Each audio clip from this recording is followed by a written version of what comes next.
person on the House side of our delegation. I just want you to know that we are looking forward to welcoming Mia Love back as a member of the delegation. It's going to be wonderful to have 4 voices who are going to be working very hard to make sure that the message of what is important to Utah and to the middle-class families of Utah is going to be represented back there. And having said that, it is with some sense of consternation that we are very difficult with the tone of some of the campaign rhetoric that has been going on so far. Specifically in what we consider to be somewhat of personal attacks that are not necessarily fair or totally accurate. Those people who know Mia Love clearly realize that she understands education is significant only if it is controlled at the local level. Funding needs to go to the local level. That's the important element to make our schools successful, and anyone who tells you different than that just is not accurate. She clearly realized that student loans for those going on to college are significant, and indeed the federal government changed the law that made it more difficult for the state of Utah, who had a great program for student loans, to go forward in the future. We need to return to that, and that's what she is saying, and anyone who says differently just doesn't know what Mia Love is actually saying. And what is particularly embarrassing is perhaps the scare tactics dealing with Social Security and Medicare and those promises that have been made to our elderly and senior citizens. They will be maintained. We're all looking at that.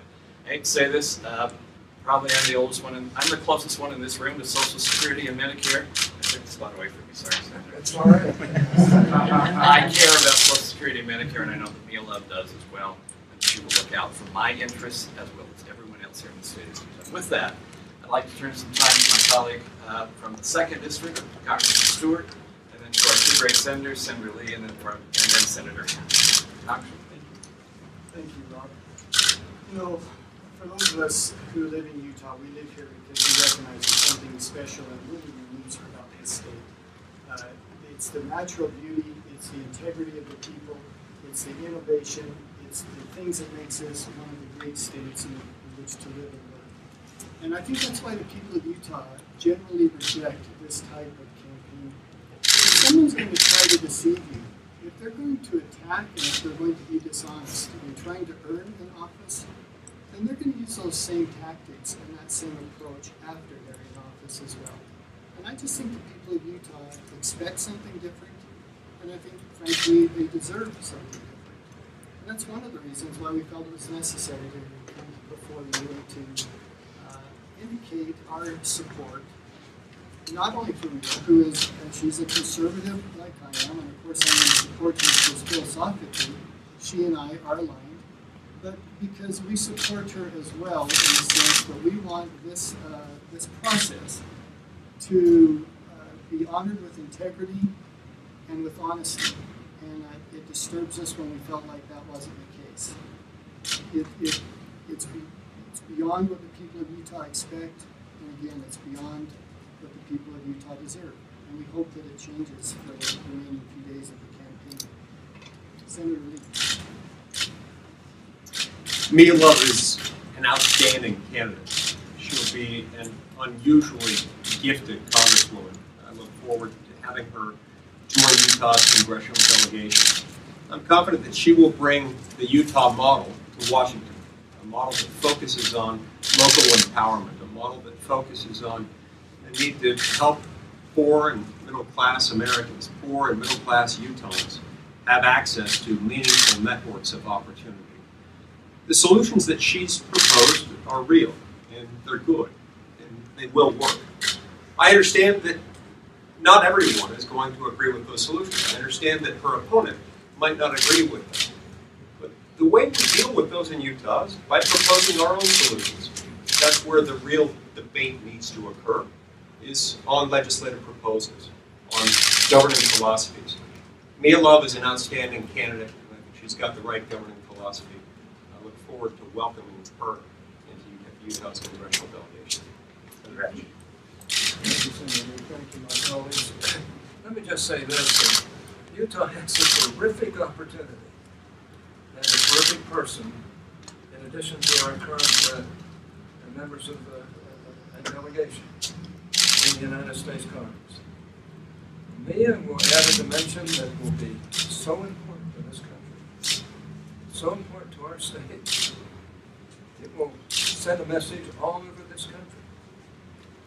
And I'm really disturbed by some of the negative campaigning that's going on. Look, candidates ought to campaign on what they're for and what's good about them. And most Utah kind of candidates have some rhythm. And frankly, they shouldn't be distorting a person's record or a person's philosophy and indicating that they would be for something that they're not for. This is going on all over America right now. Our colleagues on the other side. Whenever they think they're going to lose, they start saying Republicans are going to take away your Social Security. I don't know of one person in the whole doggone Congress that wants to hurt Social Security. We want to save it. Everybody knows it's in trouble. And Mia Love will be there to help save it. I've got to say Medicaid and Medicare. We want them to work, not be trillions, dozens of trillions of dollars in unfunded debt. Mia Love will be one of those who I think will help save some of these programs and make them go, make them work. And it's disturbing to me that anybody in this state would run negative campaigns under the old Democratic approach of just running down everything that we stand for and we believe in. Look, Mia can stand on her own. She's a strong person. She's somebody who would really add a great deal back there. She will, I think, help our state in many, many ways. There are things that she can do that maybe the four of us can't do. And I've got to say, we need her. And I personally resent the negative campaigning that's going on. I'm one of the people who likes everybody. And I do in this case too, but the negative campaigning really needs to stop. We're for Mia Love. There's a reason for it. It isn't just party politics. This is a woman who can really add something to our delegation, can add something to America, can be a major figure in this country, who has the guts and the ability and the capacity to be a great member of Congress. We all feel the same way about her. And frankly, to have her statements distorted, have her mistreated in this way is really disturbing to me. I think it's disturbing to everybody in Utah that thinks about it. That's all I have to say. All right, I realize that our probe was precise to the point, but are there any questions that any of you have for us? Congressman, Any other questions? you said in your statement that these are personal attacks, and when we've asked Doug Owens about this, he says, I'm criticizing her record, not her personally. What about this do you think is a personal? What record? I mean, she's running. I guess what she's previously said.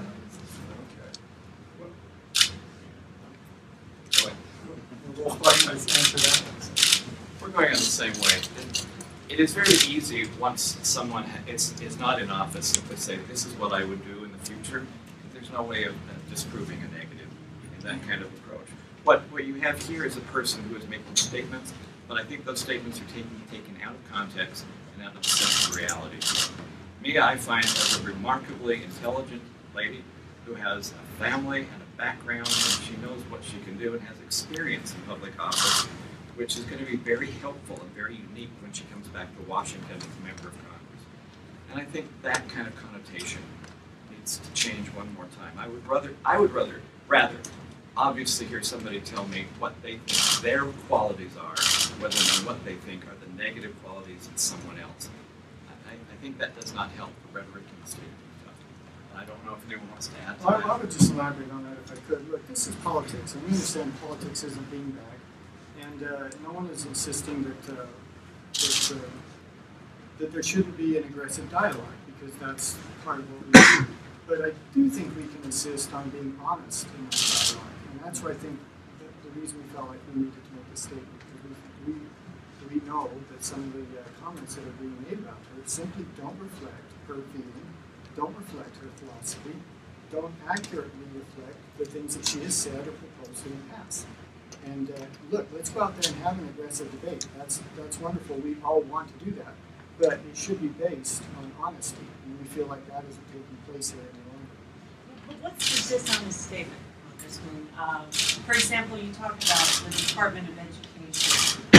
We have all heard her say during her first campaign that she would like to do away with the U.S. Department of Education. She has not answered in this campaign whether she still believes that or not. Is that something you understand her to support as she goes into Congress, or is that? Well, I'm gonna let Mia speak for herself as far as what her philosophy is or what her approach would be. But as I think Senator Hatch indicated, using Social Security as an example, I agree with him. I don't know a single person in Congress who's proposing that we decimate Social Security. But if you were to see some of the political dialogue that's taking place right now, you would think that that's absolutely in the position. I just don't believe it is. And I think that's one good example. I think Mia Love has spoken on it. Her belief is that education ought to be decided on the local level. That's a pretty important statement. I agree with that. The Department of Education spends a lot of billions of dollars building the federal government in education, and that's what's wrong in many respects for education. Mia says what I think most Utahns believe, and that is we ought to be able to determine what our educational processes are ourselves. And to the extent that the federal government can add to that, fine. But there are a lot of people, and I think on both sides, who have lots of criticism of the Department of Education.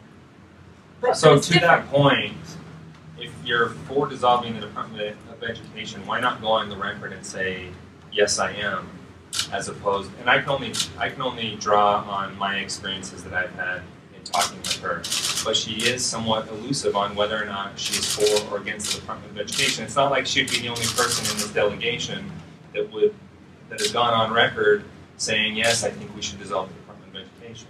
Look, the only thing let me answer that as if you're asking me the same question. Because I can make those same kind of blunt statements all the time. Am I happy with the Department of Education? Of course not. Is this particular Department of Education trying to go beyond its original charter? Of course.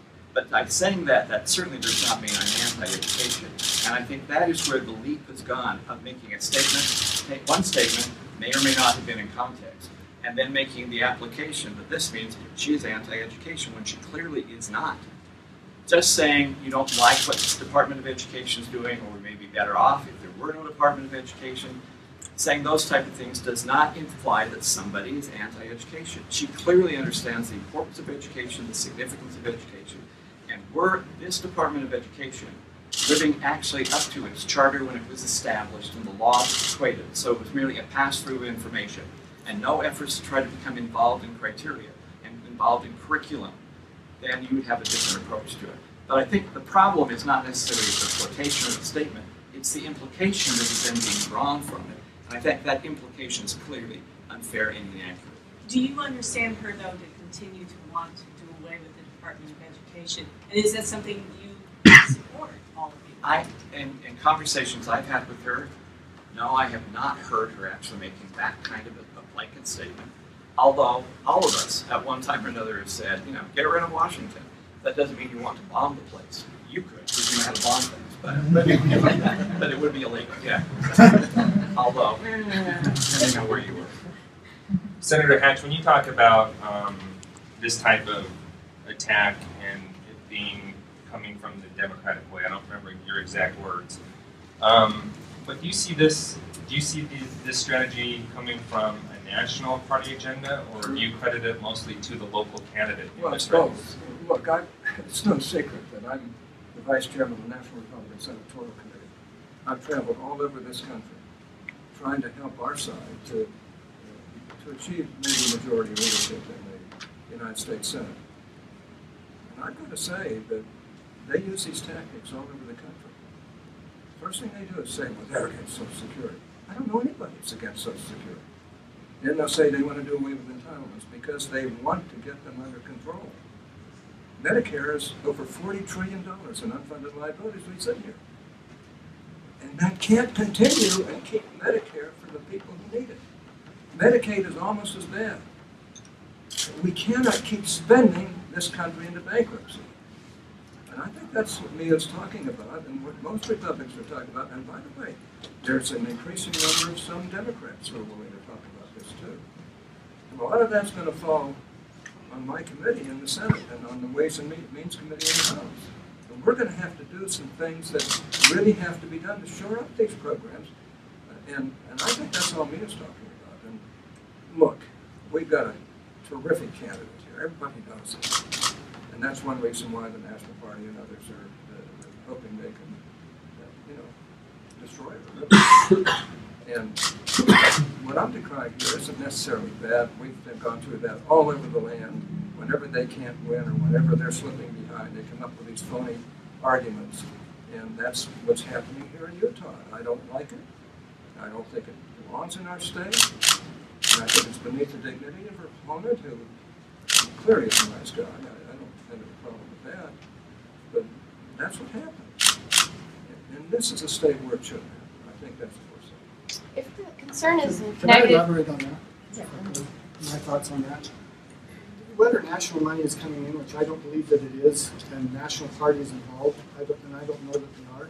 But ultimately, it's always up to the opponent. The opponent, the candidate, always has the ability to say, "This is how I want to run my campaign. These are the principles that I want to use in guiding my campaign." And even if someone is running ads that they actually could not control, some outside group, they always have the ability to make a statement saying, "I don't support that type of campaign." So I just think it's ultimately always up to the candidate to set the tone for their own campaign. if the concern is about negative campaigning, why wasn't a similar press conference held 2 years ago when there was a very negative Attorney General primary race in the state? And we had a defamation of character lawsuit filed against one of the candidates in that race. With the two Republicans? Right. Why is it a concern now? Nobody asked us to. Well, we're concerned about the Congress of the United States. We're all members. And frankly, we want it to be run properly, and we want people to treat each other with respect. And not to use false arguments just to get elected. This is a state where that shouldn't happen. And it is. Senator, They also have to realize the same concept that comes in here. If something was wrong back then, it doesn't justify doing it again. It's the same problem, same issue. The same complaint we have is like there's been taking a statement and then making an entire leap that is unfair and inaccurate and making allusions to that leap. Senator Lee, I'm sorry. Senator Lee, one of the campaign points Mia Love's opponent has made again and again is that she supported the shutdown. I'm hearing with you at a rally your supporters held after that situation in Washington. How do you feel about that? Is that part of what you're concerned about, that that's being used as a way of characterizing her as someone not to vote for? You know, this is part of the same kind of thing that the president is doing. His numbers are in the tank. His party's not doing well. He wants to shift the issue to something else. And it's not relevant, and it's not fair. It's not fair to Mia Love. It's not a fair characterization of what happened then. And I don't consider that a legitimate argument. The fact that the president's numbers are where they are doesn't justify that kind of an approach here.